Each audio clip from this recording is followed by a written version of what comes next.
barometer amal kita saleh tak salehnya di salat kita. Bila salat kita ikhlas dan sesuai dengan sunnah Nabi SAW, maka insyaAllah amalan yang lain mengikuti. Ini aktivitas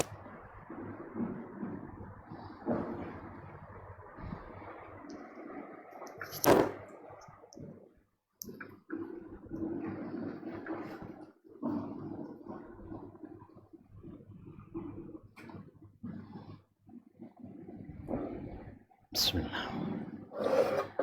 Assalamualaikum warahmatullahi wabarakatuh.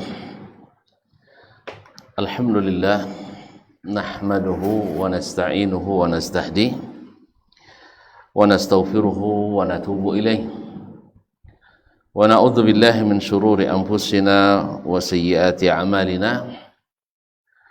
May yahdihillahu fala mudilla lahu wa may yudlil fala hadiya lahu. Asyhadu an la ilaha illallah wahdahu la syarika lah wa asyhadu anna Muhammadan abduhu wa rasuluh la nabiyya wa la rasula ba'da. Ya ayyuhalladzina amanu taqullaha haqqa tuqatih wa la tamutunna illa wa antum muslimun. Ya ayyuhan nas ittaqu rabbakum alladhi khalaqakum min nafsin wahidah wa khalaqa minha zawjaha wa batha minhuma rijalan katsiran wa nisaa'a wattaqullaha alladhi tasaaluna bihi wal arham innallaha kana 'alaykum raqiba. Ya ayyuhalladzina amanu taqullaha wa qulu qawlan sadida yuslih lakum a'malakum wa yaghfir lakum dhunubakum wa may yuti'illaha wa rasulahu faqad faza fawzan 'azima. Amma ba'du, fa inna asdaqal hadithi kitabullah wa khairal hadi hadi Muhammadin sallallahu alaihi wasallam wa syarrul umuri muhdatsatuha wa kullu muhdatsatin bid'ah wa kullu bid'atin dhalalah wa kullu dhalalatin finnar. Ma'asyiral muslimin, ma'asyiral muslimat, al-hadirin wal hadirat wal musyahidin wal musyahidat, bapak dan ibu-ibu, saudara-saudari jemaah Masjid Abdurrahman ibn Auf Pekanbaru ataupun yang menyaksikan melalui media dimanapun berada. Alhamdulillah, bersyukur kita kepada Allah karena kita masih diberikan nikmat mengikuti jalan Allah, yaitu agama Islam yang merupakan satu-satunya agama yang diterima, satu-satunya jalan hidup yang diridai. Agama Islam yang tak berguna agama selainnya di akhirat, bahkan di dunia. Oleh itu adalah nikmat yang besar kita menjadi bagian dari umat yang besar ini. Mudah-mudahan sang da'i pertama dari umat ini, yaitu Rasulullah sallallahu alaihi wasallam, senantiasa hidup dalam hati kita, hidup dalam amal kita, dan senantiasa pula lisan kita hidup dengan menyebut dan bersalawat kepadanya sallallahu alaihi wasallam. Ma'asyiral kiram yang dirahmati Allah Subhanahu wa taala, salah satu dari prinsip utama agama ini bahwasanya amal itu mesti dikerjakan sendiri dan masing-masing, karena sesungguhnya setiap diri akan bertanggung jawab pula secara masing-masing. Setiap kita adalah bertanggung jawab terhadap diri kita, maka diberikan kesempatan kepada kita untuk beramal di dunia ini sejak kita balik, bahkan dilatih sebelum balik, sejak mumayyiz, dan baru dicatat setelah kita balik sampai kita balik, dari mulai balik sampai kita balik, yaitu mati. Dan tidak ada satu pun jiwa yang mati dan setelah pindah ke alam barzakh atau alam kubur kecuali menyesal dan minta kembali. Kenapa menyesal dan minta kembali? Karena merasa kurang beramal di sini atau ingin mencari penghasilan lebih. Sampai ketika datang kepada mereka ajal, mereka katakan, Rabbirji'un, ya Allah, kembalikan aku. Alasannya apa? La'alli a'malu salihan fima taraktu. Saya pasti, la'alla di sini litaraji, saya sangat berharap saya akan beramal salih yang dahulu saya tinggalkan. Kemudian Allah perkuat, wa an laysa lil insani illa ma sa'a. Dan seseorang tak akan mendapatkan bagian dari apapun kecuali yang dia kerjakan sendiri. Ma'asyiral kiram yang dirahmati Allah SWT, ini adalah hukum asal dari semua ibadah, dan hukum asal dari seluruh amal, bahwa kita mesti melaksanakannya sendiri, tidak diberikan atau diserahkan atau diharapkan dari orang lain. Makanya idza mata ibnu adamah inqata'a amaluhu, bila seorang anak Adam wafat, terputus amalnya, kecuali illa min thalath, kecuali dari 3 perkara. Yang 3 perkara ini kalau kita amati sendiri, sebenarnya adalah amalan dia sendiri yang dia kerjakan. Tapi Allah istimewakan karena memang istimewa. 1, sadaqatin jariyah.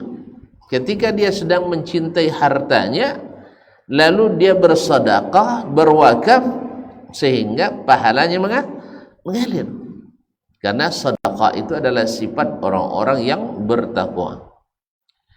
Kemudian, au ilmun yuntafa'u bihi, ilmu yang dimanfaatkan, juga hasil kerja dan karyanya. Dia bekerja dan berkarya mulai dari menuntutnya, menghafalkan, memahami, mengamalkan, kemudian mendakwahkan dan mengajarkan, juga hasil pekerjaannya sendiri.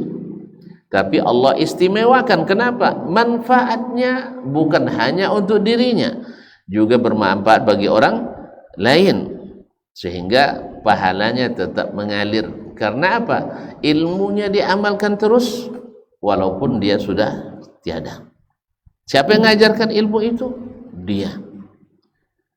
Yang ketiga adalah waladin salihin yad'ulah, adalah anak yang saleh yang mendoakannya, kerjanya juga, hasil karyanya. Sah? Hasil karya kita enggak anak kita? Syekh, anak antum sudah punya anak belum? Nikah aja belum? Sudah. Anak itu adalah hasil karya kita. Apa yang kita ajarkan, itu yang mereka kerjakan. Kalau mereka dengar kita selalu mendoakan orang tua kita, Rabbighfirli waliwa lidayya warhamhuma kama rabbayani saghira, Inilah yang akan terbiasa mereka kerjakan, sehingga mereka selalu mendoakan kita. Hasil kerja juga. Subhanallah. Maka anak wa anna waladar rajul min kasbihi, kata Nabi alaihi salatu wassalam, anak seseorang itu bagian dari hasil usahanya. Jadi kita lihat kaum muslimin dan muslimat yang dirahmati Allah Subhanahu wa taala, rata-rata pekerjaan atau amal itu hukum asalnya dikerjakan sendiri dan tidak mengharapkan orang lain. Tidak mengharapkan orang lain. Nah, kalau kita sadar ini, maka kita harus belajar menjadi profesional. Sebab pekerja profesional lebih tinggi pendapatannya dari pekerja non profesional. Mana yang lebih tinggi gaji insinyur bangunan daripada tukang bangunan? Serius, woy? Mana lebih tinggi? Ustaz, lebih tinggi ya? Masa yang mana yang tinggi nih? Bangunannya. Yang insinyur lebih tinggi karena dianggap sebagai profesional. Mana yang lebih tinggi gaji profesor daripada doktor? Profesor, kenapa? Dianggap profesional. Jelas ya? Jadi orang yang profesional berijazah diakui itu lebih tinggi pendapatannya dari yang tidak berijazah dan tidak diakui. Nah, ijazah di sini apa makna ijazah? Apa makna ijazah? Ajaza yujizu ijazatan. Apa makna ijazah? Diperbolehkan, diizinkan. Maka orang yang profesional dalam beribadah adalah orang yang mengerjakan pekerjaan yang diizinkan, yang profesional. Siapa yang mengeluarkan atau siapa manusia yang memberikan legitimasi pengakuan profesionalisme ini dalam beribadah?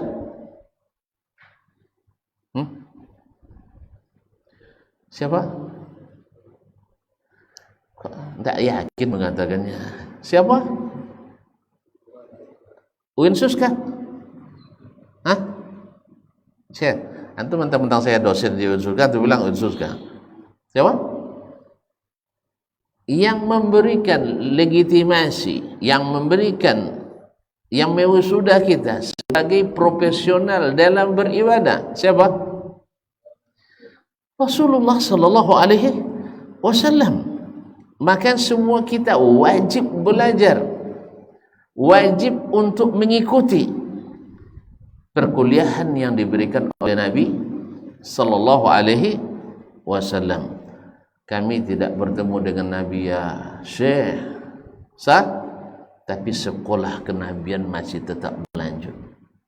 Kita tak bertemu dengan Nabi alaihi salatu wassalam, tapi risalatun nubuwah masih hidup sepanjang zaman.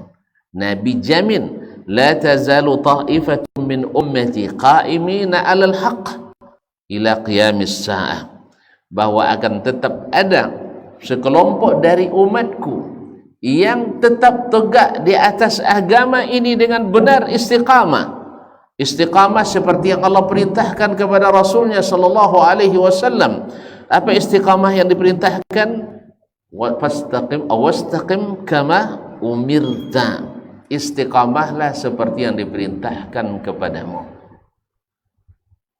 Istiqamahlah seperti yang diperintahkan kepadamu. Maka siapapun yang ingin profesional, kenapa kita ingin jadi profesional? Supaya subhanallah, dokter umum jadi dokter spesialis. Kenapa? Supaya pendapatannya lebih besar. Tak percaya? Dokter umum berapa? Sekali tengok Enggak pernah ke dokter ya. Ini baru dokter. Gratis ya, BPJS ya. Kaum muslimin dan muslimat. Ya, yang sering ke dokter paham bahwa dokter umum lebih murah dari dokter spesialis. Tahu enggak kenapa? Karena ngambil dokter spesialis itu mahal. Makanya ingin menjadi profesional spesialis dalam beragama juga harus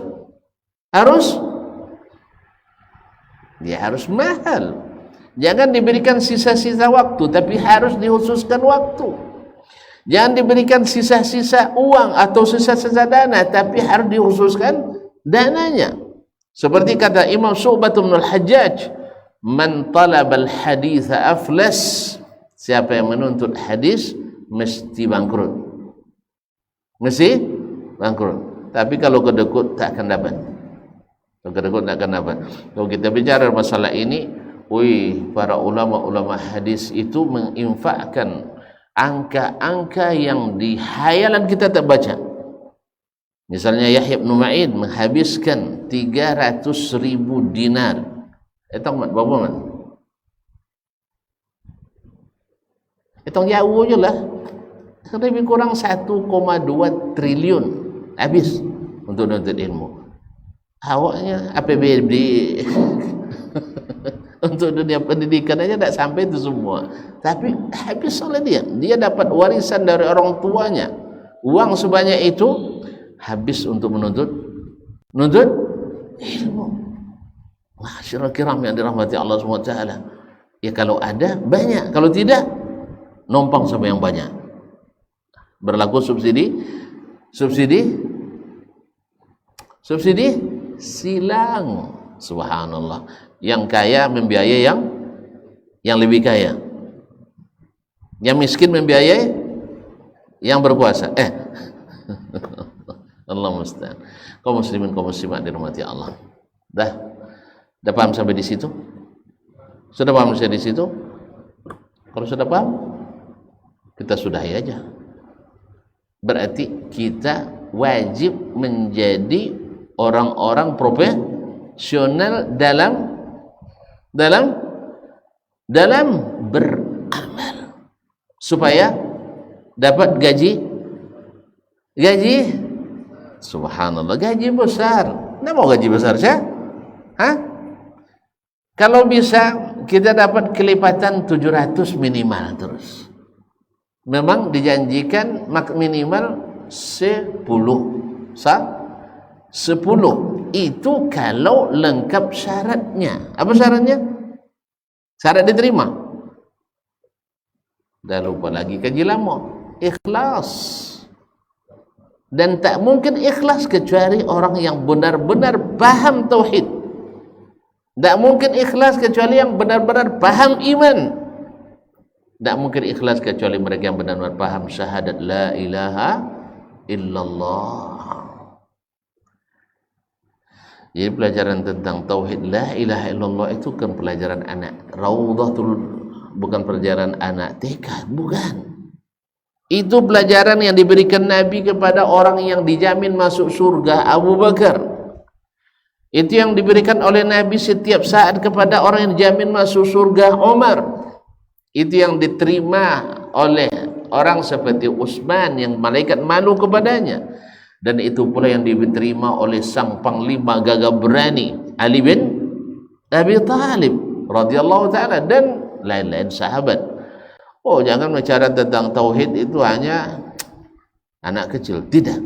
Ini adalah pelajaran profesional, spesialis. Karena para nabi itu mereka menjadi orang hebat dengan kalimat la ilaha illallah. Yang kedua, syarat kedua adalah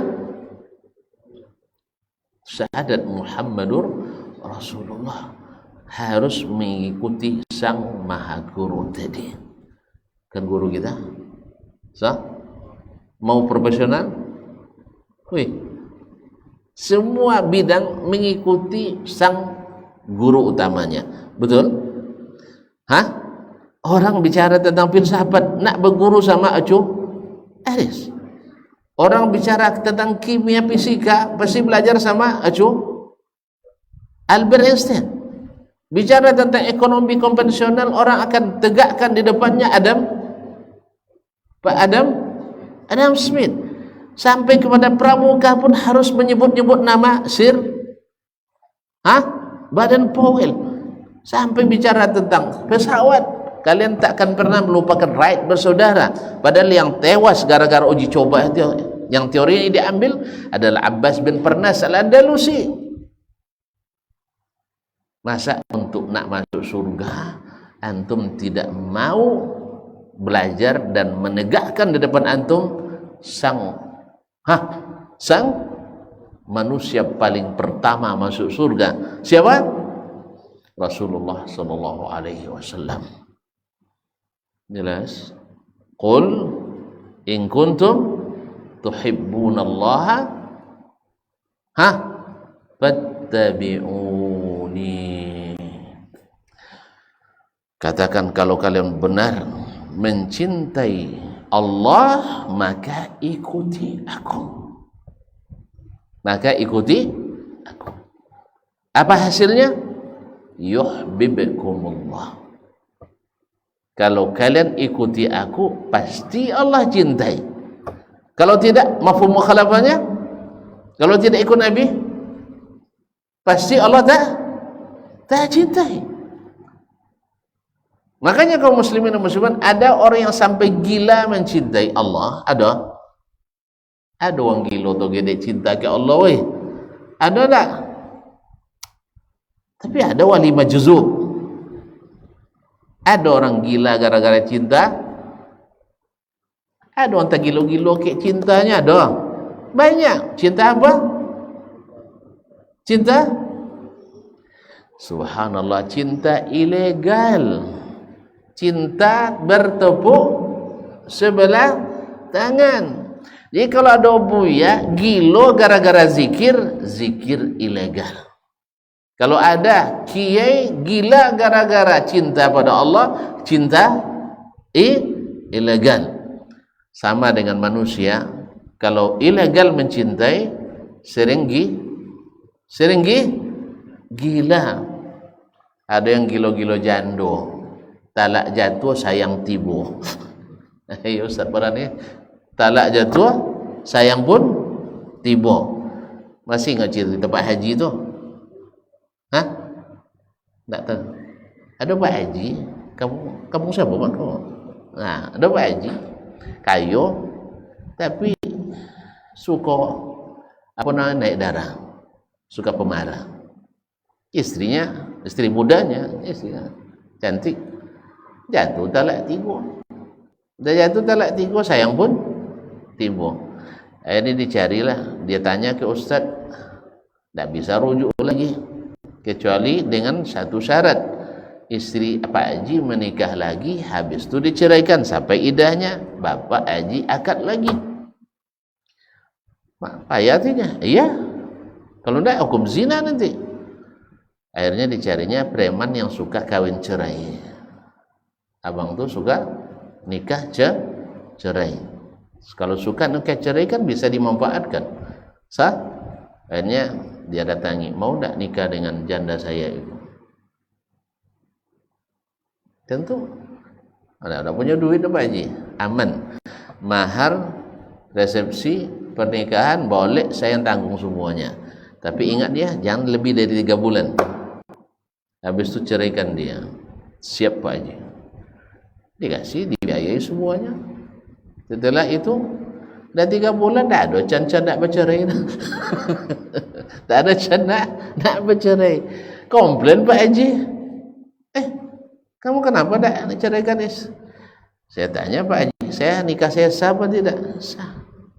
Tahu tak Pak Haji, yang halal yang paling dibenci Allah itu adalah menjatuhkan talak Pak Haji. Iya, kan ada hadisnya, abghadul halali ilallahi at-talaq. Yang paling dibenci oleh Allah dari yang halal itu adalah talak. Walaupun hadisnya dhaif, tapi abang tu hafal hadisnya. Oleh sebab itu saya tak akan ceraikan istri yang sah. Nah, kira-kira gimana? Gilo tak Pak Haji? Woi, gilo tak dia? Gilo dia. Kenapa? Cintanya sekarang cinta mencintai bini orang. Apa hukumnya? Subhanallah. Mencintai bini orang, istri orang, halal apa haram? Haram. Legal apa halal? Legal. Legal apa halal? Ilegal.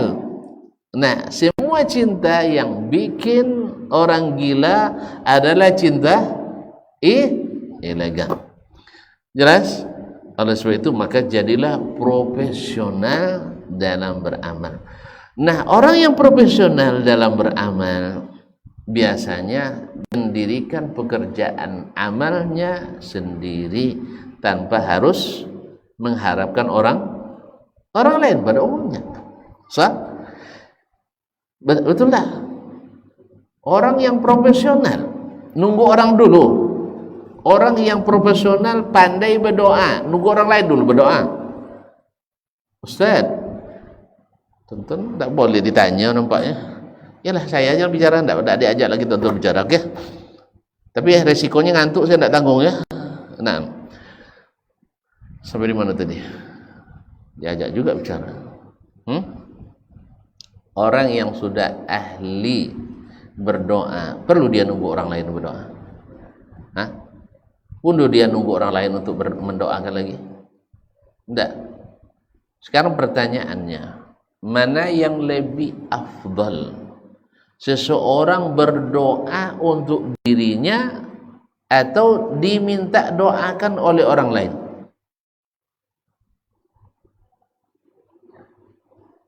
Hah? Apa dalilnya? Nah, kalau dalil kami angkat tangan Ustaz.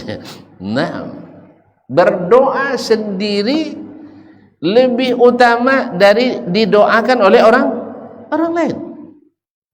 Dalilnya banyak. Rata-rata Al-Quran mengatakan wa qala rabbukum ud'uni. Sah? Ud'uni. Apa maknanya? Berdoalah kamu kepadaku. Ujibu da'watad da'i idza da'ani. Aku mengabulkan doa orang yang berdoa sampai apabila dia berdoa kepadaku. Kemudian apa namanya? Doa Allah subhanahu innallaha yastahi idza rafa'a ahadukum yadayhi ay yaruddahuma sifran. Allah malu menolak doa seseorang yang mengangkat kedua tangannya kepadanya. Jadi seluruh dalil membuktikan bahwa berdoa sendiri secara langsung lebih utama daripada minta didoakan orang lain. Minta didoakan oleh orang lain. Kenapa? Tahu tak tuan-tuan kenapa sebab? La ilaha illallah. Mana yang lebih bagus, pekerjaan yang kita kerjakan sendiri atau yang diwakilkan pada orang lain? Hah? Kalau diwakil pada orang lain? Tak cayo. Sering kita ditipu orang. Sahih. Apa yang bisa dicatat, yang bisa diaudit, masih banyak kita ditipu orang. Sahih? Benar? Nah, apalagi hal-hal yang tidak bisa diaudit. Sekarang kita undang orang berdoa ke rumah kita, kasih makan, kasih duit. Ada tak tuan-tuan bisa mengaudit doanya? Jujur apa tidak? Ikhlas apa tidak? Hah? Tak bisa. Makanya kemudian mana yang lebih ikhlas, orang berdoa untuk dirinya atau untuk orang lain? Tuan-tuan berdoa untuk orang dulu atau untuk diri sendiri? Untuk diri sendiri, baru untuk orang lain. Oleh itu kaum muslimin dan muslimat dirahmati Allah, beramal untuk diri sendiri yang kita dirikan sendiri secara langsung itu lebih utama. Sebab apa? Sebab doa itu adalah sebesar-besar ibadah. Bahkan Allah menyebut dan Rasul menyatakan kalimat doa menjadi simbol ibadah. Wa annal masajida lillah fala tad'u ma'allahi ahada. Sesungguhnya masjid-masjid, apa yang maksud masjid-masjid? Tempat-tempat sujud, rumah-rumah ibadah adalah milik Allah. Oleh sebab itu jangan berdoa kepadanya di samping berdoa kepada yang lain. Apa makna di sini? Jangan beribadah kepada selain Allah Subhanahu wa taala. Ma'asyiral kiram. Dan ingat bahwa sesungguhnya syirik pertama terjadi di permukaan bumi adalah syirik dalam doa. Syirik dalam doa. Dan alasan jahiliyah zaman Nabi Nuh sama dengan jahiliyah zaman Nabi Ibrahim, sama dengan jahiliyah zaman Nabi Adam, Nabi Musa, sama dengan jahiliyah di masa Nabi Isa, dan sama dengan alasan orang jahiliyah di masa Nabi Muhammad sallallahu alaihi wasallam, dan sama dengan alasan orang jahiliyah zaman ini. Alasannya apa? Kita tidak menyembah selain Allah. Saya hanya meminta didoakan oleh hamba-hamba Allah yang sudah mati itu kepada Allah Subhanahu wa taala. Antum tidak tahu bahwa mereka sendiri butuh doa kita. Wa alaysa idza mata ibnu Adam inqata amaluh, dah putus amalnya. Baik, mereka kan orang mulia di sisi Allah, benar.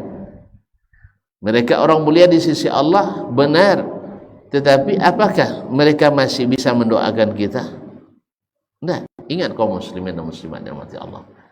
Kembali ke asal tadi. Kalau antum betul-betul profesional dalam berdoa, antum tak perlu menunggu orang lain untuk mendoakan. Karena yang lebih khusus, yang lebih khusyuk, yang lebih serius mendoakan kita adalah kita sendiri. Tapi saya tidak pandai berdoa. Tidak pandai, tidak jadi profesional. Kalau tidak pandai tentu tidak profesional. Kalau tidak profesional gaji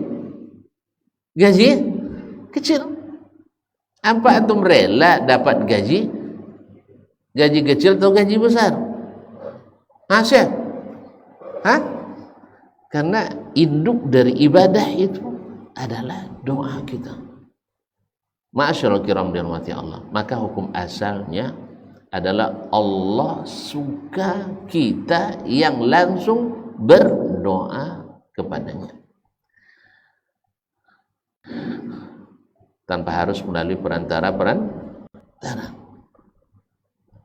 Yang kadang-kadang perantara itu ada yang syirik, ada yang tidak disyariatkan. Kalau itu kaum muslimin dan muslimat dirahmati Allah, kalau bisa langsung, kenapa pakai perantara? Kalau bisa langsung, kenapa mesti pakai perantara? Kaum muslimin, payah saya tidak hafal doa. Masa Rabbana atina tidak hafal? Tidak hafal Rabbana atina? A'udzubillah tidak hafal? Syekh, hafal kan? Kaum muslimin dan muslimat dirahmati Allah SWT. Jadi oleh sebab itu kaum muslimin yang dirahmati Allah, kita dapatkan dalam banyak munasabah Nabi SAW mengajarkan kita umatnya untuk berdoa sendiri atau ramai-ramai. Doa sendiri. Dalam berbagai munasabah, kebanyakannya Nabi mencontohkan kepada kita berdoa sendiri supaya gaji lebih besar. Kalau sudah pakai perantara ada pemotongan. Sekarang antum mau lebih senang gaji tekan amprah atau gaji transfer? Ini pernah nemu gaji nampak dah. Dulu di masa pakai amprah, tuh amprahnya tekan tangan di kertas, di bendahara pembayaran. Ada enggak potongan? Tidak ada yang pernah bergaji. Misalnya gajinya 1.625.128,26 rupiah. Yang 108 rupiah itu bisa diterima.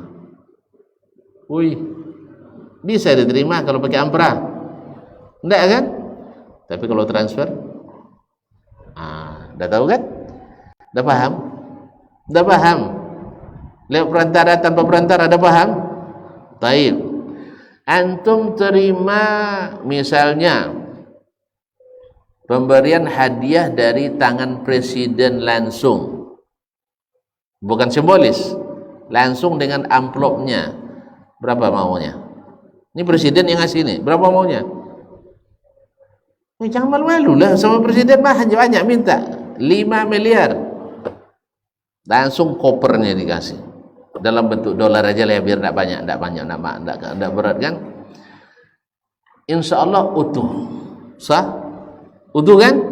Tapi kalau lewat ajudan,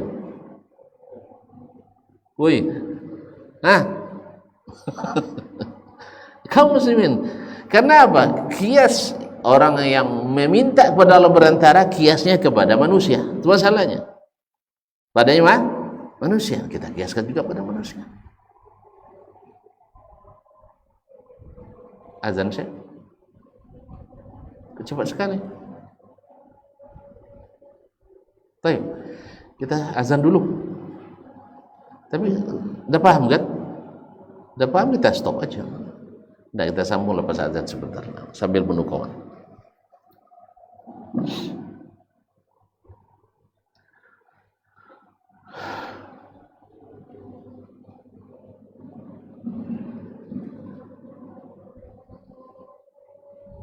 Allahu Akbar,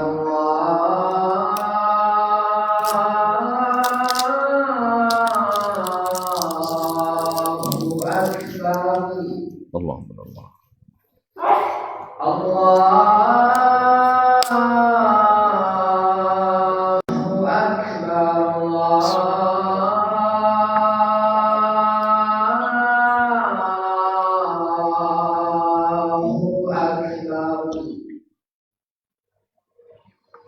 Asyhadu an la ilaha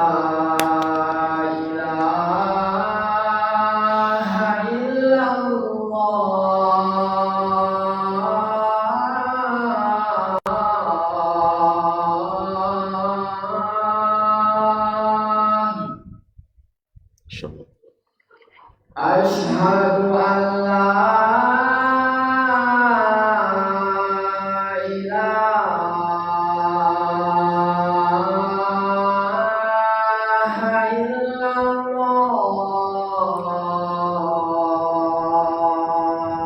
Asyhadu an la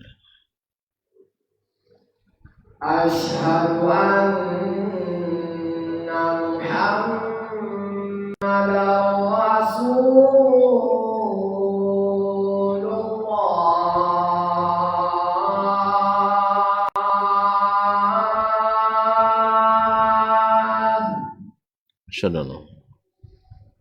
Asyhadu anna Muhammadan Rasulullah.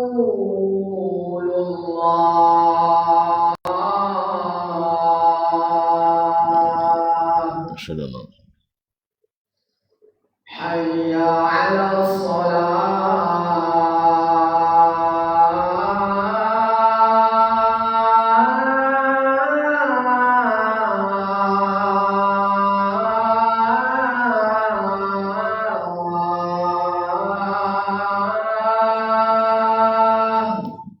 haula wala hayya 'alas shalah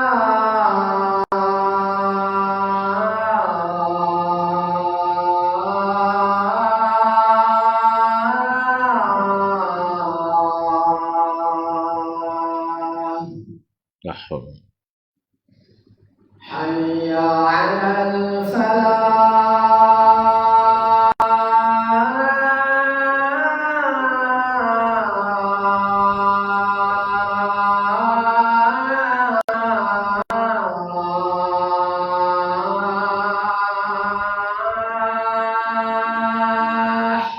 haula wala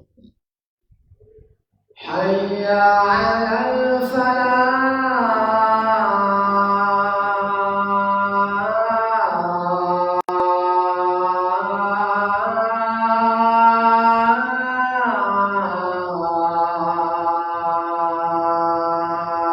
la haula wala Allahu Akbar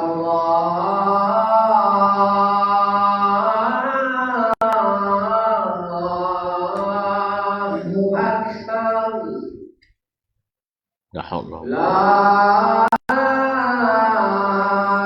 ilaha illallah wa nashhadu an la ilaha illallah Allahumma rabb hadhihi da'wati tammah was-salati al-qa'imah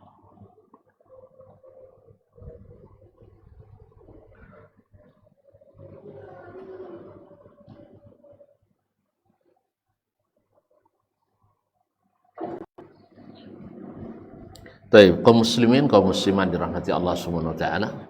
Jadi hukum asalnya berdoa itu adalah sendiri karena dia adalah amal dan dia adalah yang diperintahkan oleh Allah Subhanahu wa taala sehingga ibadah itu semuanya adalah doa. Dan rata-rata Nabi alaihi salatu wasallam mengajarkan kepada kita doa sendiri. Dan bukti sendiri-sendiri. Doa kalau yang paling afdal yang dianjurkan itu adalah di dalam salat, bukan selesai salat. Baik di perintah Nabi alaihi wasallam dalam hadis aqrabu ma yakunul abdu min rabbih wa huwa sajid. Sedekat-dekat hamba kepada Rabbnya di saat dia sedang sujud. Fajtahidu fihi bid-du'a. Berijtihadlah, bersungguh-sungguhlah berdoa ketika sujud. Faqaminun ayustajaba lakum. Maka itu lebih utama dikabulkan untuk kalian. Kemungkinan besar dikabulkan. Kemudian adalah perintah Nabi alaihi salatu wasallam selesai kita dalam tahiyat al-akhir menjelang salam, falyatakhayyar ahadukum minad du'a ma a'jabahu au ahabbahu ilaih. Hendaklah seseorang setelah selesai membaca at-tahiyat al-akhirah memilih doa yang dia inginkan. Oleh itu kaum muslimin dan muslimat dirahmati Allah, sedangkan selesai salat itu adalah zikir dianjurkan, tapi dalam salat doa yang dianjurkan. Bahkan antara azan dan qamat seperti sekarang ini doa juga dianjurkan. Doa selesai azan atau antara azan dan qamat biasanya sendiri atau ramai-ramai. Imam aja belum datang, coba nak ramai-ramai. Sah? Mungkin juga sendiri. Dalam sebanyak-banyak munasabah Nabi SAW mengajarkan kita untuk profesional dalam berdoa, karena memang tidak mungkin dapat pahala yang besar kecuali orang-orang yang memang profesional dalam berdoa. Dan oleh itu kaum muslimin dan muslimat dirahmati Allah, hendaknya kita merujuk kepada sang guru utama kita, al-muallimul awwal, Rasulullah sallallahu alaihi wasallam. Kaum muslimin muslimat, ini bukan asalnya. Lalu sebagian orang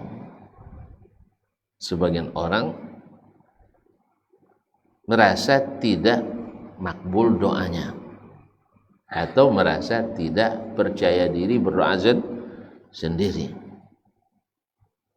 sehingga dia ingin didoakan oleh orang lain.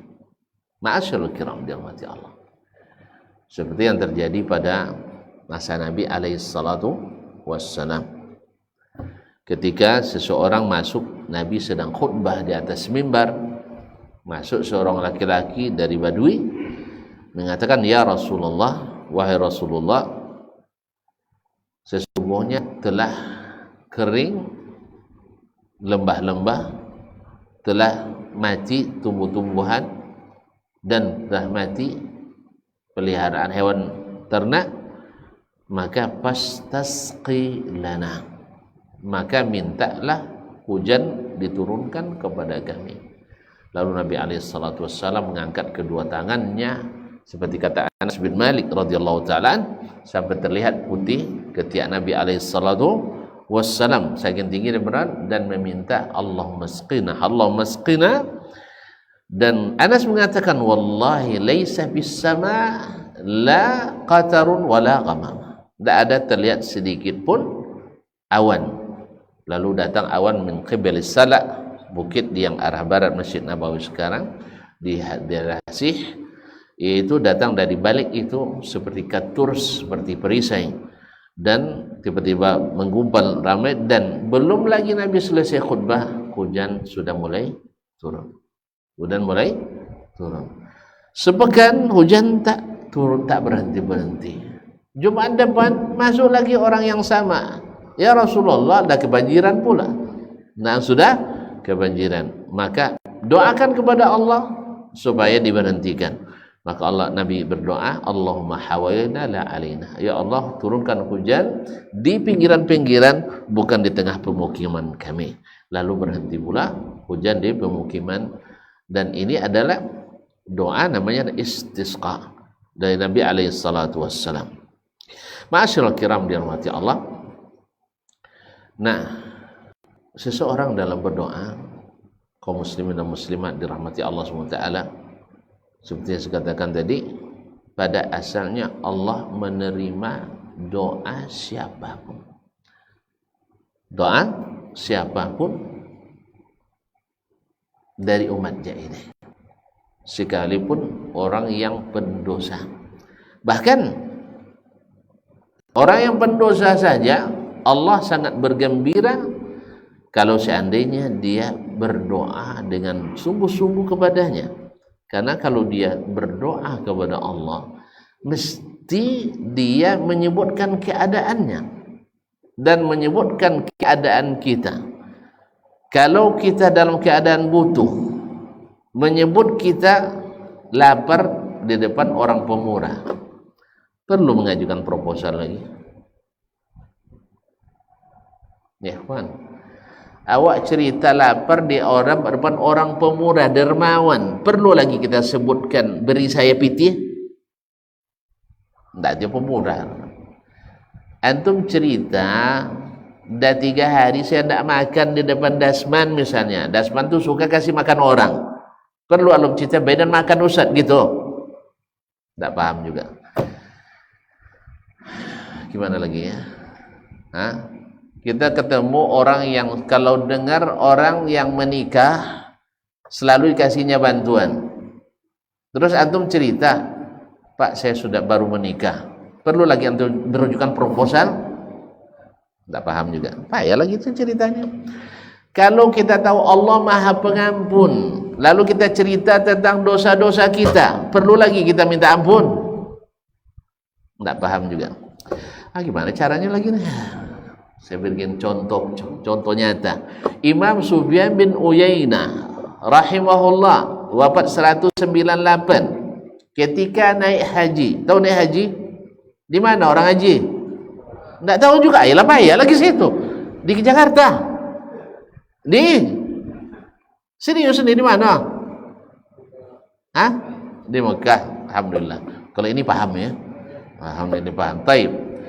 Lalu di padang Arafah, dia hanya mengatakan la ilaha illallah wahdahu la syarikalah lahul mulku wa lahul hamdu wa huwa ala kulli syai'in qadir.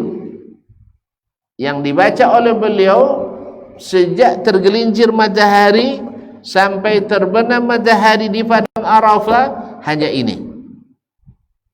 Apa arti la ilaha illallah? Tak tahu juga. Ala pahaya ni.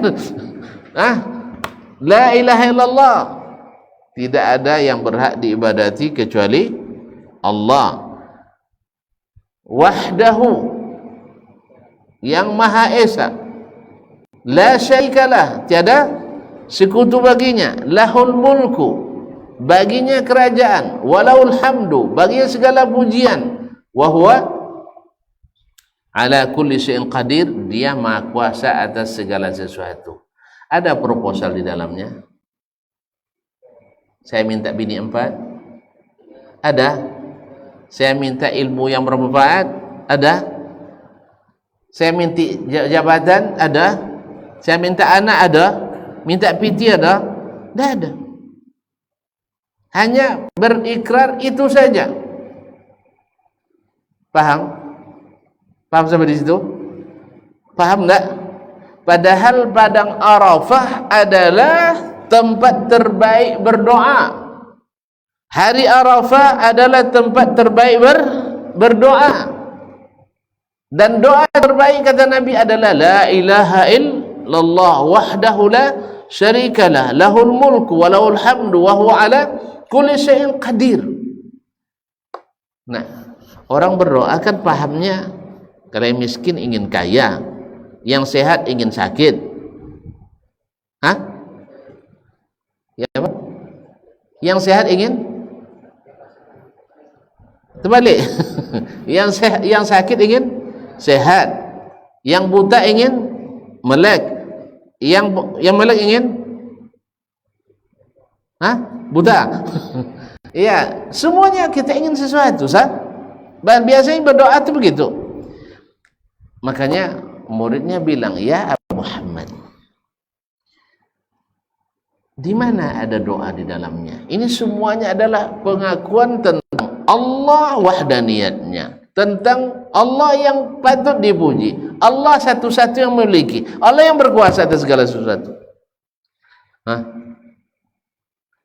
Apa jawaban Sufyan bin Uyainah? Seperti yang saya katakan tadi, antum berbicara di depan orang yang suka kasih makan orang, lalu antum ceritakan keadaan antum dan keluarga tidak makan 3 hari, perlu lagi menulis proposal, Pak saya nak minta makan gitu ya? Tidak paham juga ya sih. La haula wala quwwata illa billah. Ada orang ada ketemu orang tidak berilmu, lalu cerita dia tidak tahu tentang masalah agama, perlu lagi dia ajar saya, perlu lagi dia bilang itu. Tidak paham, tidak perlu lagi, karena dia maha segalanya. Nah, ini tidak jadi pendek gaji panjang jadinya. Jadi sekarang orang yang berdosa lalu mengatakan, ya Allah, saya adalah pendosa besar, semua dosa sudah saya lakukan, dan dia yakin Allah Maha Pengampun, perlu dia bilang ampuni saya lagi?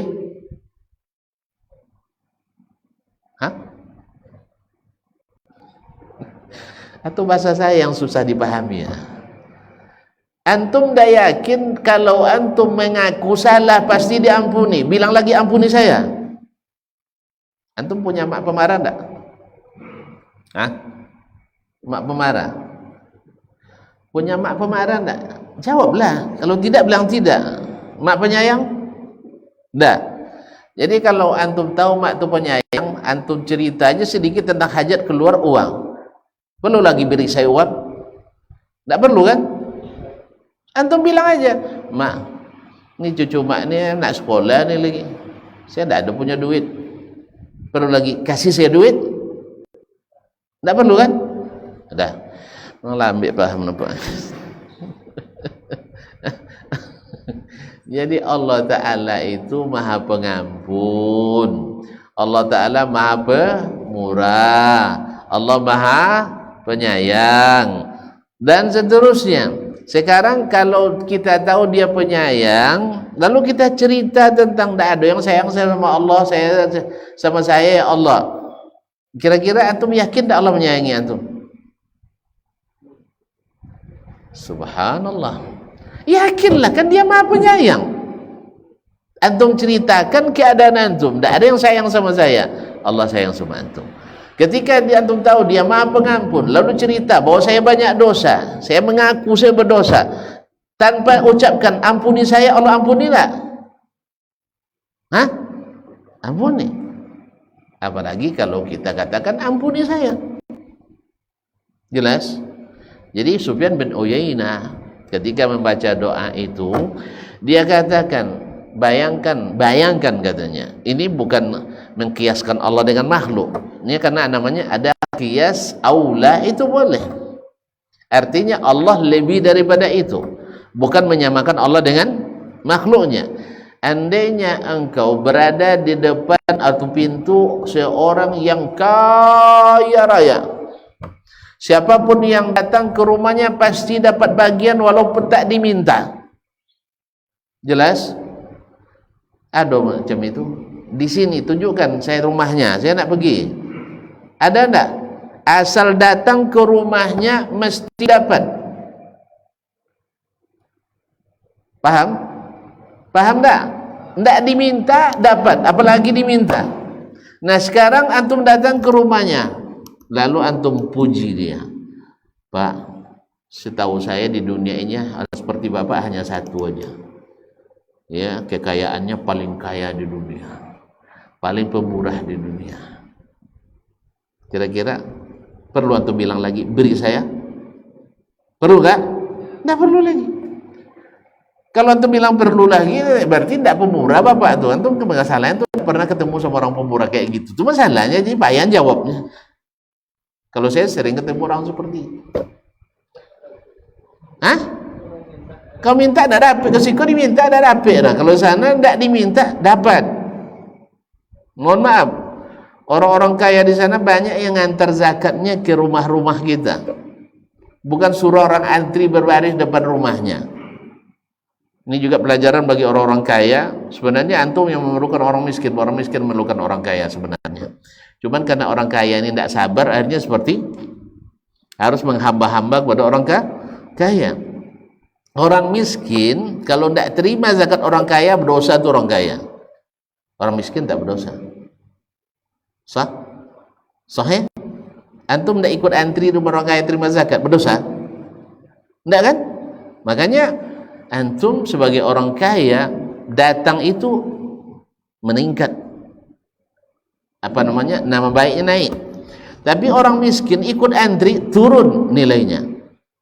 Makanya orang yang berilmu di sana paham dia bahwa ini akan menjatuhkan nilai orang, maka mereka yang antarkan ke rumah yang berhak.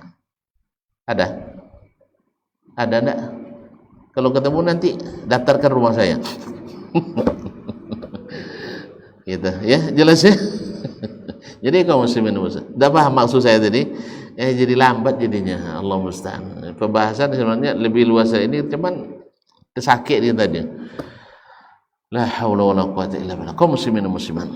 Jadi hukum asalnya kita kerjakan amal itu sendiri. Tidak usah mengharapkan orang lain. Dan itu semasa kita hidup. Ini tidak beramal gini, anak ini pesantren sodonya. Dia nggak tahu anak pesantren bisa juga berpaling.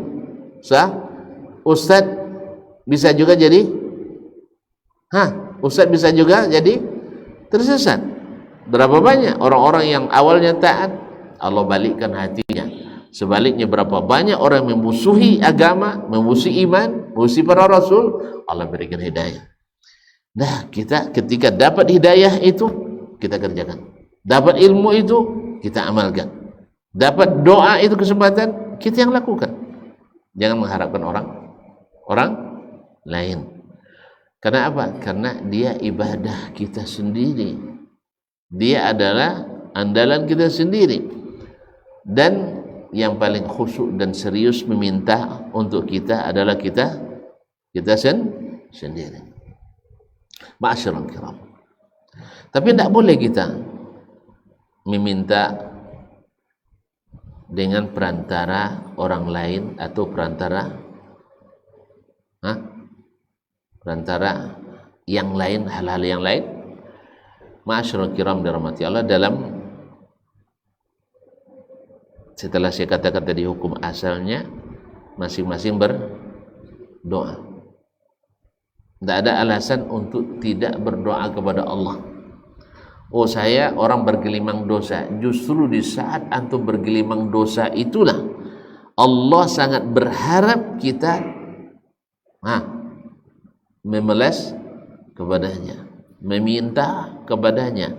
Karena kalau antum sudah mengaku menyesali dan berazam tak kembali lagi, itulah taubat. Dan Allah lebih senang menerima taubat seorang hamba itu dari seseorang yang kehilangan unta dan perbekalannya di tengah padang Sahara, lalu tertidur kelelahan mencarinya. Ketika terbangun, tiba-tiba unta ada di depannya. Lalu dia melompat kegirangan dan mengatakan, Allahumma anta abdi wa ana rabbuk. Ya Allah, engkau hambaku dan aku ada Rabbuk. Akhta'a min syiddatil farah. Salah dia berucap karena terlalu gembira. Allah lebih gembira daripada itu. Dan Allah arham bi khalqihi atau bi abdihi minal ummi bi waladiha. Sesungguhnya Allah lebih sayang kepada hambanya daripada seorang ibu kepada anaknya. Terus tidak ada alasan untuk menunggu orang lain. Tidak ada alasan untuk tidak berdoa langsung kepada Allah Subhanahu. Ini hukum asalnya. Ujibu da'watad da'i idza da'ani. Aku kabulkan doa orang yang berdoa bila dia meminta kepadaku. Dan alasan selanjutnya bahwa contoh-contoh dari orang yang meminta didoakan oleh Nabi SAW dibanding dengan contoh-contoh orang yang berdoa langsung untuk dirinya, mana yang lebih banyak? Saya ulang kembali. Mana yang lebih sering sahabat berdoa sendiri untuk dirinya atau dimintakan doa atau meminta didoakan oleh Nabi?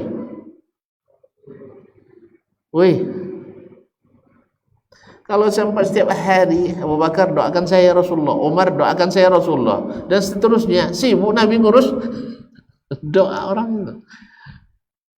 Makanya kita dapatkan Nabi ajarkan kepada sahabat, ini doa ini, doa ini. Nanti mereka setelah hafal, mereka praktekkan sendiri. Tadi saya katakan ketika imam berdoa dalam sujudnya, berdoa bersama atau sendiri? Antum jadi imam ada berdoa dalam sujud? Ada kan? Sendiri kan? Atau keraskan Allahumma ighfir lana, amin, ada? Tidak ada. Pada umumnya doa sendiri. Ketika antum doa dalam tahiyatul akhirah sebelum salam, sendiri atau ramai-ramai? Sendiri. Nabi SAW seperti itu. Makanya pada umumnya doa sendiri itu lebih banyak. Oleh itu kaum muslimin dan muslimat, karena ada fenomena semakin jauhnya orang dari agama, semakin tidak percaya diri berdoa. Saya tidak tahu apakah ini implikasi langsung, imbas langsung daripada doa yang selalu dipimpin. Doa yang selalu dipimpin, sehingga orang tidak merasa berdoa kalau tidak dipimpin berdoa, tidak merasa berdoa kalau tidak melalui perantara. Dengan berbagai alasan, saya tidak pandai bahasa Arab, memang Allah tidak pandai bahasa Aceh. Tadilah katakan, antum puji saja Allah. Coba lihat, antum puji saja Allah tanpa menyebutkan hajat. Allah tahu enggak apa yang kita inginkan? Tahu. Kita, kalau kita sudah hafal seseorang, Orang kan kadang-kadang nak cara meminjam kan banyak caranya. Assalamualaikum dah, ba akabah. Ale lancar usaha. Lai. Aba aja itu di kampungnya. Alhamdulillah sehat-sehat. Usaha lebih gampang lai. Ujung-ujung nanti boleh salang piti. Antum kalau sudah paham cara orang ini 2-3 kali, besok udah paham tuh. Nggak usah banyak cerita, mau duit dia. Padahal ilmu kita tentang seseorang itu harus punya bukti dulu. Padahal Allah Subhanahu wa taala belum kita terbayang nak mengatakan itu, Allah sudah tahu. Belum kita berucap, Allah sudah tahu. Andainya kita berucap, Allah sudah tahu apa yang akan kita ucapkan. Cukup puji dia. Angkat kedua tangannya, untuk kedua tangan antum, memohon kepada Allah SWT dengan memujinya. Alhamdulillahi Rabbil Alamin. Ar-Rahmanir Rahim. Maliki yaumiddin. Iyyaka na'budu wa iyyaka nasta'in. Ihdinas siratal mustaqim. Itu sudah doa. Siratal ladzina an'amta 'alaihim ghairil maghdubi 'alaihim waladdallin. Amin. Antum ulang-ulang aja itu. Wassalli wa sallim ala abdika wa rasulika Muhammad wa ala alihi wa sahbihi ajma'in wa tabi'ina lahum bi ihsan ila yaumil dan seterusnya. Nah, itu aja kita ulang-ulang. Tidak bisa mengungkapkan. Padahal dalam hati ada tuh kan, tapi tidak bisa diungkapkan. Apa pula bahasa Arab begini kan, itu tidak tahu kita. Itu aja ulang. Allah Maha tahu. Allah Maha tahu. Kaum muslimin. Tapi apakah boleh kita bertawassul atau mencari wasilah selain daripada amal kita sendiri? Kebicaraan tentang boleh atau tidak dalam syariat juga sudah ada contohnya. Walaupun saya garis bawahi tadi, lebih banyak sahabat berdoa masing-masing untuk dirinya daripada minta didoakan oleh orang lain. Tapi ada minta didoakan, ada. Ada minta didoakan oleh orang lain, ada. Dan itu disyariatkan. Kenapa disyariatkan? Karena Nabi membolehkan. Kalau dibolehkan oleh Nabi SAW, maka itu disyariatkan. Nah, apa saja yang dibolehkan oleh Nabi SAW yang sah, legal, halal, hormat, dan apa yang tidak?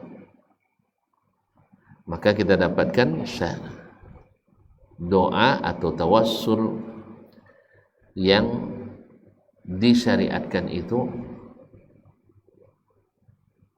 bermacam-macam. Secara garis besar para ulama membagi kepada 3, dan masing-masing dari yang 3 ini atau sebagian dari yang 3 ini bisa pergi dijabarkan dalam bentuk-bentuk yang bermacam-macam. Satu adalah at-tawassul bil asma'il husna was sifatil ulya, yaitu bertawassul kepada Allah. Sebelumnya apa makna tawassul?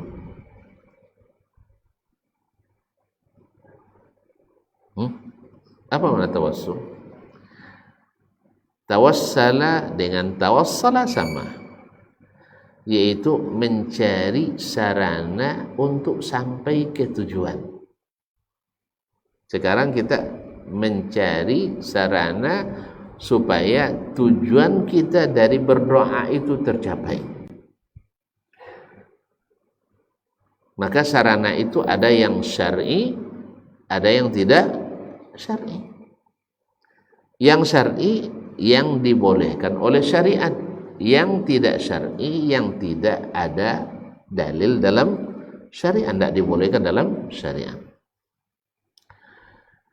Diambil daripada wasilah, dan wasilah dalam bahasa Al-Quran berbeda dengan wasilah yang ada dalam hadis, dan berbeda pula dengan tawassul yang disebut oleh para sahabat. Wasilah dalam Al-Quran tersebut dalam dua ayat Al-Quran atau dua tempat, satu dalam surat Al-Isra ayat 57 ya, yang kedua dalam surat Al-Ma'idah ayat 35. Dan kalimat al-wasilah dalam Al-Quran maknanya adalah imtithalul awamiri wa jinabun nawahi, yaitu mencari jalan kepada Allah dengan cara menegakkan amar dan dan meninggalkan larangan, menegakkan perintah Allah dan meninggalkan larangan Allah. Ini makna wasilah dalam Al-Quran. Kemudian wasilah yang terdapat dalam hadis, seperti dalam hadis thumma ud'ullaha liyal wasilah atau fas'alillah liyal wasilah. Dalam doa azan, minta untukku wasilah. Fa inna man sa'ala liyal wasilah wajabat lahu syafa'ati. Siapa yang memohon kepada Allah wasilah untukku, maka berhak dapat syafaatku hari kiamat. Apa itu doanya? Wa ati Muhammadin al-wasilata wal fadilah. Apa al-wasilah? Al-wasilah adalah maqam til jannah, adalah satu tempat di surga, la yanbaghi li ahadin illa li abdin min ibadillah, tidak diberikan kecuali kepada seorang hamba saja.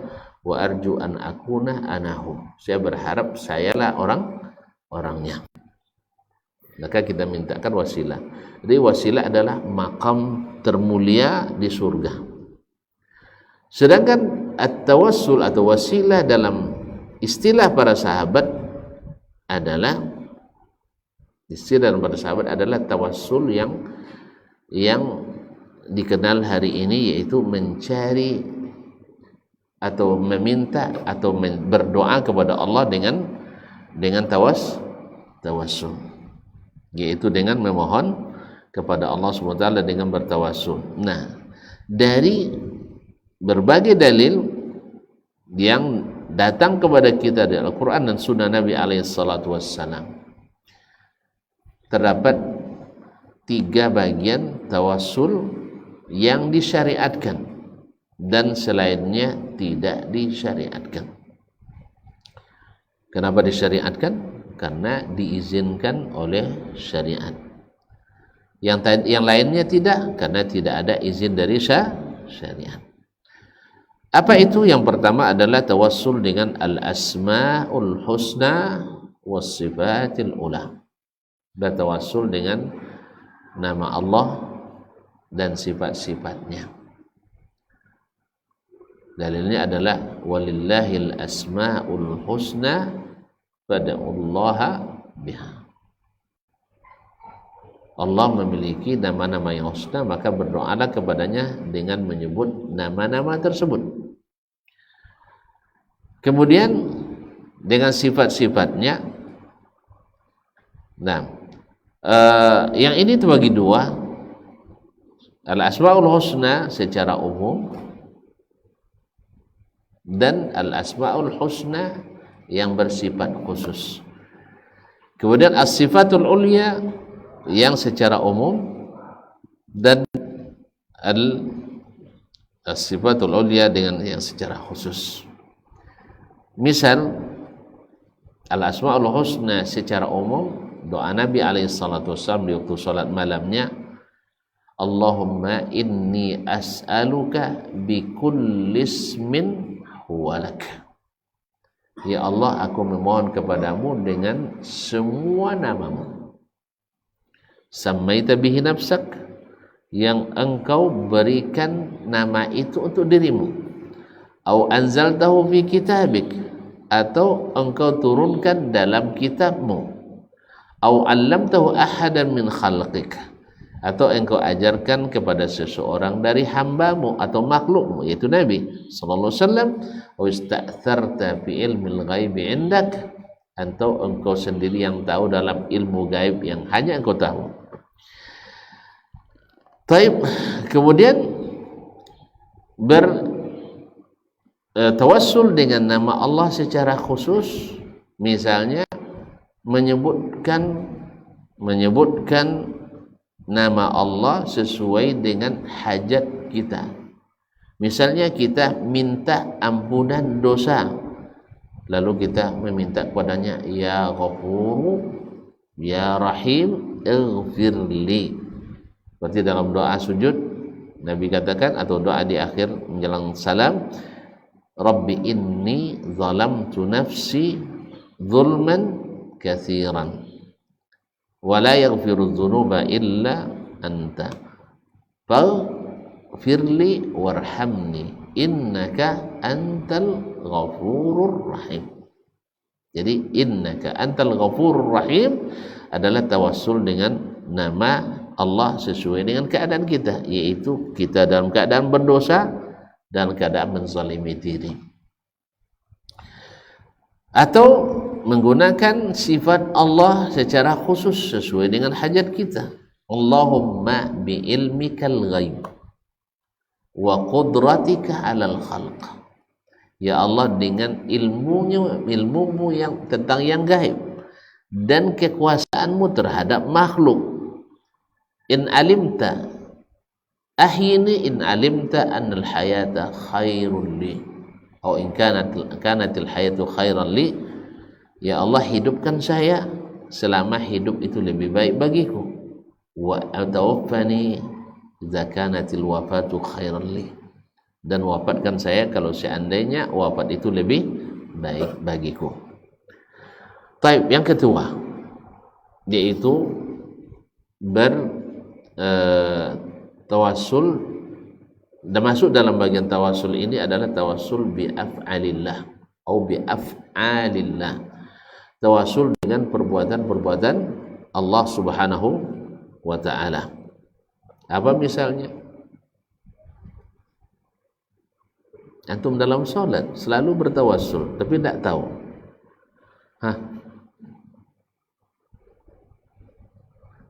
Allahumma salli ala,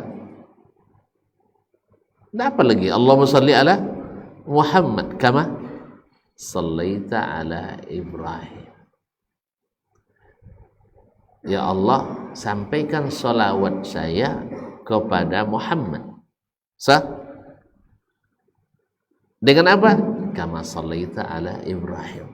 Ini perbuatan Allah bersalawat kepada Ibrahim. Wa barik ala Muhammad kama barakta ala Ibrahim. Ini tawassul kita supaya barakah ini sampai kepada Nabi Muhammad. Dengan perbuatan Allah, dia memberikan berkah kepada Nabi Ibrahim alaihissalam. Taib, yes ya? Nah, ini tawassul bi af'alillah, dengan perbuatan Allah Subhanahu wa taala. Nah, kaum muslimin kaum muslimat dirahmati Allah Subhanahu wa taala. Kemudian yang kedua ada tawassul dengan amal-amal saleh. Amal-amal saleh. Seperti kisah 3 orang yang terkepung dalam sebuah gua. Lalu yang menyelamatkan mereka dengan menyebutkan bertawassul kepada Allah, yaitu ya Allah begini-begini amal kami, lalu Allah selamatkan. Masuk di dalamnya pula kaum muslimin dan muslimat dirahmati Allah Subhanahu wa taala, tawassul dengan iman. Rabbana amanna Rabbana amanna wattaba'na ar-rasula faqtubna ma'asyahidin. Ini tawassul. Ya Allah, ya Rabbana, kami beriman kepadamu. Karena iman ini, tolong tuliskan kami termasuk orang yang bersaksi, bahwa kami Islam. Kemudian termasuk dalamnya ittiba'ur rasul. Dalam ayat itu tadi, wattaba'na ar-rasul. Ittiba'ur rasul termasuk cara kita bertawassul kepada Allah SWT, Allahumma inni taba'tur rasul, ya Allah inni ahyaitu sunnata nabiyik, lalu kabulkan doa saya. Wattaba'na rasula faktubna ma'as syahidin. Dan yang ketiga adalah tawassul bidu'ai al-ahya, yaitu bertawassul dengan doa orang yang masih hidup, dengan doa orang yang masih hidup. Dan ini sering terjadi di zaman Nabi alaihi salatu wassalam, baik doa Nabi untuk orang yang untuk sahabat, atau doa sahabat untuk sahabat, atau bahkan doa tabi'in untuk sahabat. Contoh doa Nabi untuk sahabat seperti tadi, istisqa tadi, atau kisah orang buta yang ingin melek, lalu Nabi alaihissalatu wassalam mendoakan, in syi'ta da'autu lak wa in syi'ta sabarta falakal jannah. Kalau kamu mau saya doakan kamu bisa melihat, tapi kalau lebih baik kamu bersabar masuk surga.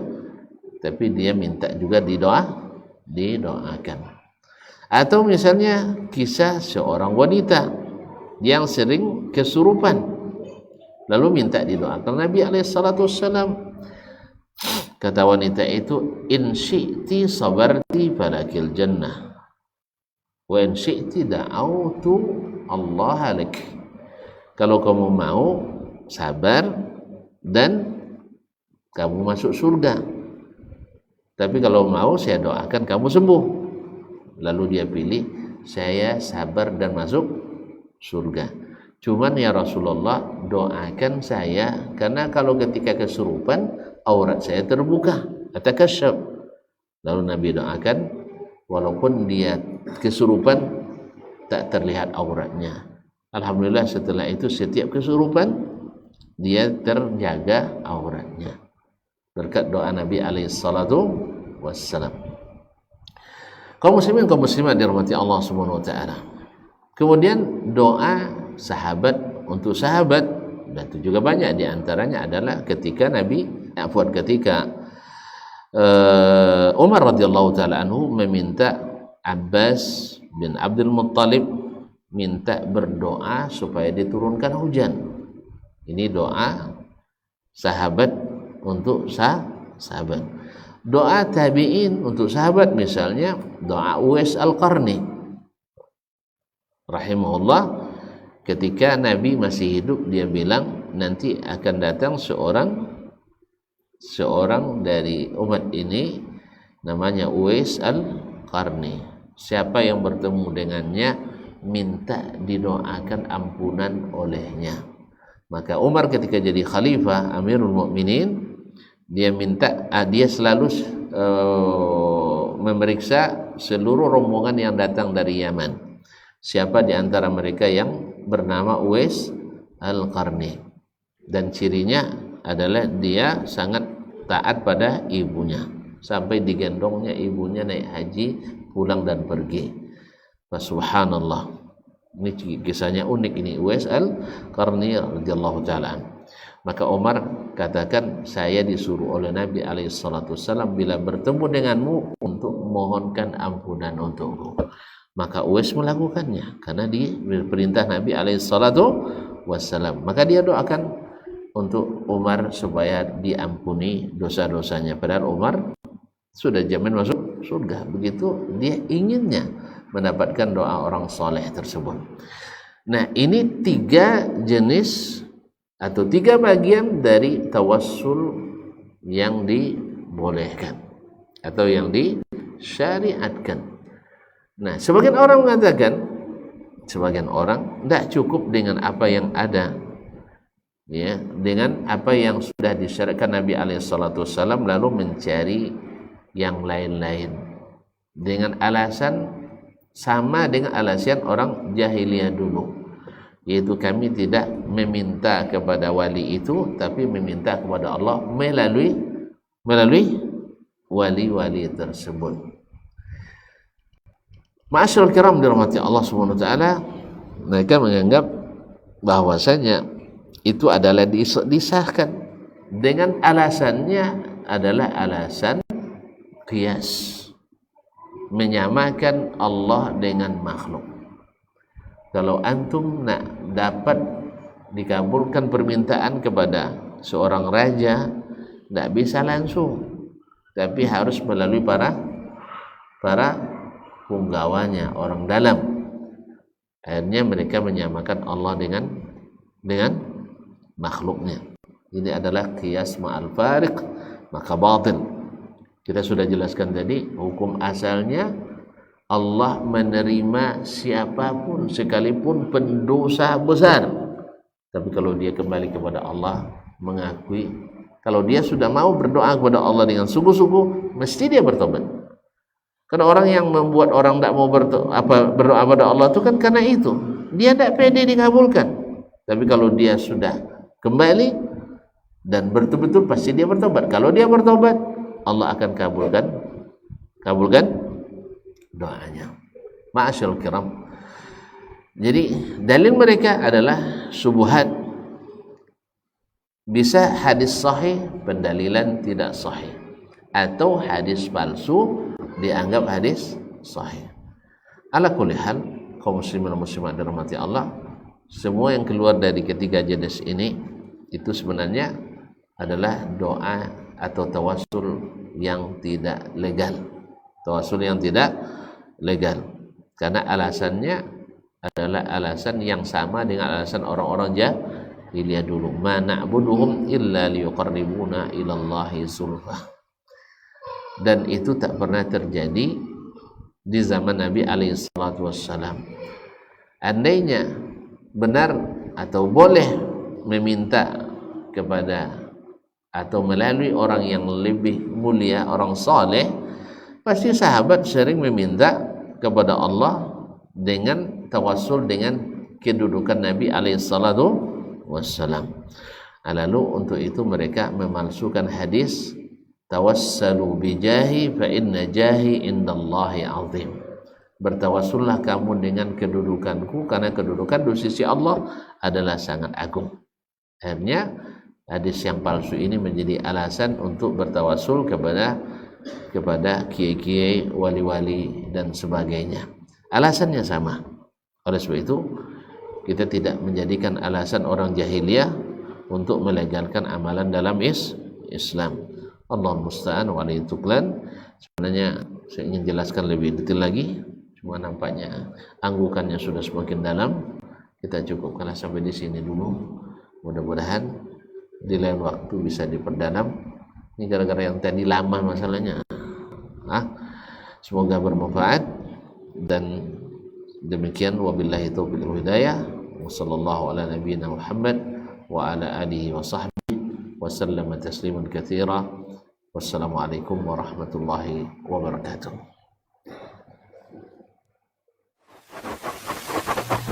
Barometer amal kita saleh tak salehnya di salat kita. Bila salat kita ikhlas dan sesuai dengan sunnah Nabi alaihissalatu wassalam, maka insyaAllah amalan yang lain mengikuti.